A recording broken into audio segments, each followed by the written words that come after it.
Hello foodies, welcome to guys kitchen. ಇವತ್ತು lunch box ರೆಸಿಪಿಯಲ್ಲಿ ಮತ್ತೊಂದು ರೆಸಿಪಿ ಬಿಸಿಬೇಳೆಬಾತು. ಇದನ್ನು ಬರೀ 15 ನಿಮಿಷದಲ್ಲಿ ಹೇಗೆ ಮಾಡೋದಂತ ನೋಡ್ಕೊಳ್ಳೋಣ. ಈ ಕಪ್ಪಲ್ಲಿ 1 ಕಪ್ ರೈಸ್ ತೊಗೊಂಡಿದ್ದೀನಿ. ಅದರಲ್ಲಿ 1/4 ಕಪ್ಪಿಂದ ಕಡಿಮೆ ಹೆಸರು ಬೇಳೆ, ಹಾಗೆ 1/4 ಕಪ್ಪಷ್ಟು ತೊಗರಿಬೇಳೆ ಇಷ್ಟನ್ನು ಹಾಕ್ಕೊಂಡು ಚೆನ್ನಾಗಿ ವಾಶ್ ಮಾಡ್ಕೊಂಡು ಬಂದಿದ್ದೀನಿ. ಈಗ ಇದಕ್ಕೆ ನೀರು ಸೇರಿಸ್ಕೊಳ್ಳೋಣ. ಅಂದರೆ 1:2 ರೇಷನಲ್ಲೇ ಫಸ್ಟ್ ಹಾಕ್ಕೊಂಬಿಡಿ. ಅದಾದ ನಂತರ ಇದಕ್ಕೆ ತರಕಾರಿಗಳು ಹಾಕ್ಕೊತಾ ಇದ್ದೀನಿ. ನಾನು ತೊಗೊಂಡಿದ್ದೀನಿ ಈಗ ಕ್ಯಾರೆಟ್, ಬೀನ್ಸು, ಹಾಗೆ ಫ್ರೋಝನ್ ಬಟಾಣಿ. ಅದಾದ ನಂತರ ಒಂದು ಅರ್ಧನೇ ಅರ್ಧ ಬೀಟ್ರೂಟ್ ತೊಗೊಂಡಿದ್ದೀನಿ. ಕಲರ್ ಚೆನ್ನಾಗಿ ಬರುತ್ತೆ, ಹಾಗಾಗಿ ಬೀಟ್ರೂಟ್ ಸಹ ಹಾಕ್ಕೊಂಬಿಡಿ. ಇನ್ನು ನಿಮಗೆ ಬೇರೆ ತರಕಾರಿಗಳು ಬೇಕನ್ಸಿದ್ರೂ ಸಹ ಸೇರಿಸ್ಕೊಬೋದು. ಹಾಗೆ ರುಚಿಗೆ ತಕ್ಕಷ್ಟು ಉಪ್ಪನ್ನು ಹಾಕಿದ್ದೀನಿ.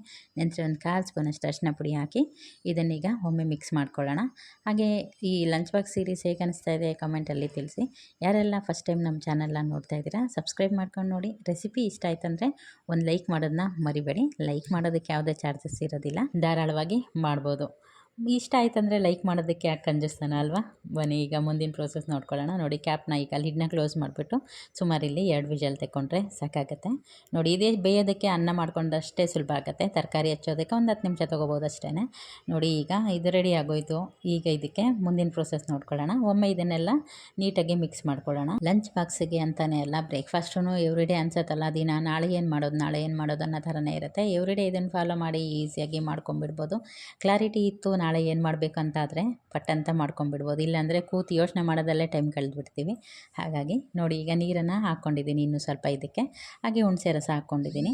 ನಾವು ಹುಣಸೆ ರಸ ಹಾಕ್ತೀವಿ ನೋಡಿ, ಯಾವುದೇ ಒಂದು ಪದಾರ್ಥ ಮಾಡುವಾಗ ಆ ಜಾಗದಲ್ಲಿ ಸ್ವಲ್ಪ ಬೆಲ್ಲ ಹಾಕ್ಕೊಂಡ್ರೆ ಅದರ ಟೇಸ್ಟ್ ಇನ್ನೂ ಸ್ವಲ್ಪ ಎನ್ಹಾನ್ಸ್ ಆಗುತ್ತೆ ಅಂತ ಹೇಳ್ಬೋದು.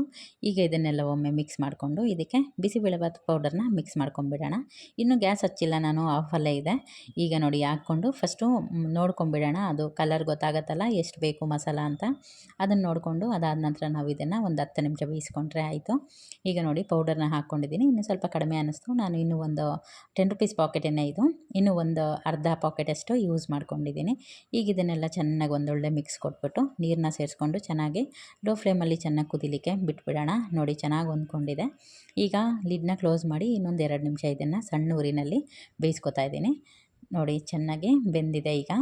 ಈಗ ಒಮ್ಮೆ ಇದನ್ನು ಮಿಕ್ಸ್ ಮಾಡ್ಕೊಳ್ಳೋಣ. ಆಗಾಗ ಮಿಕ್ಸ್ ಮಾಡಿ, ಇಲ್ಲಾಂದರೆ ತಳ ಹಿಡಿಯುತ್ತೆ ಕೆಳಗಡೆ. ಹಾಗಾಗಿ ನೋಡಿ, ಚೆನ್ನಾಗಿ ಹದವಾಗಿ ಬೆಂದಿದೆ. ಸ್ವಲ್ಪ ನೀರು ಥರನೇ ಇರಲಿ, ಏಕೆಂದರೆ ಇದು ಆರಿದ ನಂತರ ಗಟ್ಟಿಯಾಗ್ತಾ ಬರುತ್ತೆ. ಹಾಗಾಗಿ ನೋಡಿ, ಇಲ್ಲಿ ತುಪ್ಪ ಇಟ್ಕೊಂಡಿದ್ದೀನಿ. ತುಪ್ಪದಲ್ಲೇ ಒಗ್ಗರಣೆ ಹಾಕ್ಕೊಳ್ಳಿ, ಟೇಸ್ಟ್ ಸೂಪರಾಗಿ ಆಗುತ್ತೆ. ಎಣ್ಣೆ ಬಳಸೋದಕ್ಕಿಂತ ತುಪ್ಪನೇ ಬಳಸಿ ಅಂತ ಹೇಳ್ತೀನಿ. 1 ಟೇಬಲ್ ಸ್ಪೂನಷ್ಟು ತುಪ್ಪ ಹಾಕ್ಕೊಂಡಿದ್ದೀನಿ. ತುಪ್ಪ ಕಾದ ನಂತರ ಇದಕ್ಕೆ ಸಾಸಿವೆ ಸೇರಿಸ್ಕೊಂಡೆ. ಹಾಗೆ ಗೋಡಂಬಿನ ಸಣ್ಣದಾಗಿ ಚೂರು ಮಾಡಿ ಇಟ್ಕೊಂಡಿದ್ದೆ, ಅದನ್ನು ಸಹ ಹಾಕ್ಕೊಂಡಿದ್ದೀನಿ. ಇದು ಒಂಬಣ್ಣ ಬರಬೇಕು, ಅಲ್ಲಿ ತನಕ ಇದನ್ನು ಚೆನ್ನಾಗಿ ಹುರ್ಕೋಬೇಕಾಗತ್ತೆ. ಲೋ ಫ್ಲೇಮ್ ಇಟ್ಕೊಂಡು ಚೆನ್ನಾಗಿದೆ ಹದವಾಗಿ ಇದನ್ನು ಫ್ರೈ ಮಾಡ್ಕೊಳ್ಳೋಣ. ಇದಾದ ನಂತರ ಇದಕ್ಕೆ ನಾನು ಒಂದು 1/4 ಸ್ಪೂನಷ್ಟು ಇಂಗನ್ನು ಹಾಗೆ ಕರಿಬೇವನ್ನು ಸೇರಿಸ್ಕೊಂಡಿದ್ದೆ. ಇದೆಲ್ಲವನ್ನು ಈಗ ನಾವು ಬಿಸಿಬೇಳೆಬಾತು ಆಲ್ರೆಡಿ ರೆಡಿ ಇದೆಯಲ್ಲ, ಅದಕ್ಕೆ ತುಪ್ಪದ ಒಗ್ಗರಣೆ ಕೊಟ್ಕೊಂಡ್ರೆ ಮಸ್ತಾಗಿರುತ್ತಲ್ವ. ಬಿಸಿಯಾಗಿ ತಿಂತಾಯಿದ್ರೆ ಆಹಾ, ತಿಂದವ್ರಿಗೆ ಗೊತ್ತು ಅದ್ರ ರುಚಿ ಅಂತ ಹೇಳ್ಬೋದು. ನೀವು ಕೂಡ ಮಾಡ್ಕೊಳ್ಳಿ, ಖುಷಿಯಾಗಿ ಫುಡ್ನ ಎಂಜಾಯ್ ಮಾಡಿ ಅಂತ ಹೇಳ್ತೀನಿ. ರೆಸಿಪಿ ಹೇಗಾಗಿತ್ತು ಅನ್ನೋದು ಖಂಡಿತವಾಗ್ಲೂ ಕಮೆಂಟಲ್ಲಿ ತಿಳಿಸಿ. ಹಾಗೆ ಒಂದು ಲೈಕ್ ಮಾಡೋದು ಮರಿಬೇಡಿ. ಮಾಡಿದ್ದೀರಾ? ಮಾಡಿಲ್ಲ ಅಂದರೆ ಈಗಲೇ ಮಾಡಿ. Thank you.